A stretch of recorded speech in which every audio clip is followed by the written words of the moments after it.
Okay, hello there YouTube, it is me, again, it's Monsters, and today I am bringing you a comparison yet again, but this time it's between, are you a no-life, or are you really good at the game? This pretty much only applies to people of high prestige who got there early or within a considerable amount of time from your friends list. So, what I mean by that is, I reached Master Prestige on Black Ops 2 the second week of February of 2013.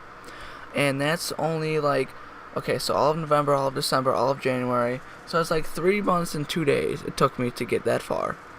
So by that time, my time played was like 5.5, maybe 6 days. So that is extremely good. That's like a prestige every two prestiges a day almost. It's like a prestige and something a day. So my friends on Xbox, more specifically Jeremy and Kyle, and their followers or friends or whatever, they commonly say you're a no-life, you're crappy at the game, and they just like to, try to push my buttons to piss me off. So when they do that, I try to explain to them, but they don't listen to me ever, there's a massive difference between sitting on the game all the time and being really good at the game. Like, I'll put the stats up on the screen. My stats right now are it's like 11 to 13 days, something like that. My kill death ratio is 1.69. My win-loss ratio is like point something. It used to be 1 point something, but I started leaving games after I got spawn trapped and bored, or my friends wanted to play with me. So my score per minute is like 327, which is better than a lot of people on my friends list.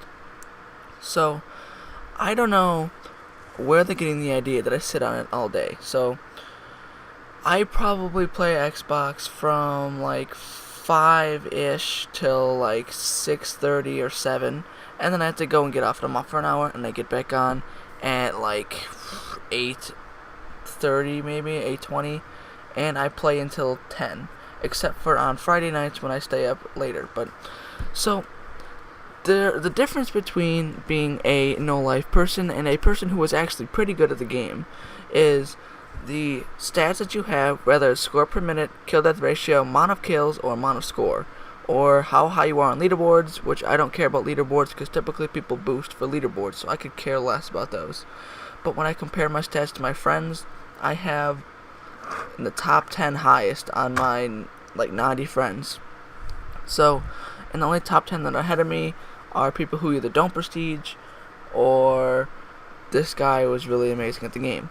But Jeremy now is like 8th or 9th prestige, and his stats are way lower than mine. I'm pretty sure he has a pretty high time played. He usually rage quits his games, and only time he's ever at the top of the leaderboard is if he gets super lucky. So I don't know who's really bad at the game, me or him, but I think he is worse in the game than I am. I'll beat him in anything. So if you want to challenge your friends to see who is better, that is a good way of solving it. Or you can just provide an accurate argument like I do, and showing that my stats are better. When I got Master Prestige, my time was lower than yours. So when you do that, you can call them out if you want. You can try to explain to them. But typically Jeremy just says it if, I'm beating him at a lot of things. So if your friends are like that, then it's going to be kind of hard to convince them. So as a result of this video, the difference of playing all the time means if you play a lot, you have a lot of kills, crappy kill death ratio, and high time played. So I didn't have any of those. My stats were always good. So if your stats are always good, you don't have a very high time played. But I mean, now it's okay, but before, when you got to a really high level. So you can leave in the comments below what you think about this hypothesis of mine. So for those of you who didn't know, or the people who think other people are, no lives, you can take a look at this video and you will see that there is a massive difference between the two. So if you have any other questions, comments, concerns, anything, just leave them below, or you can message me on Twitter or YouTube. So that's it, guys. I hope you enjoyed my video, and I'll see you later.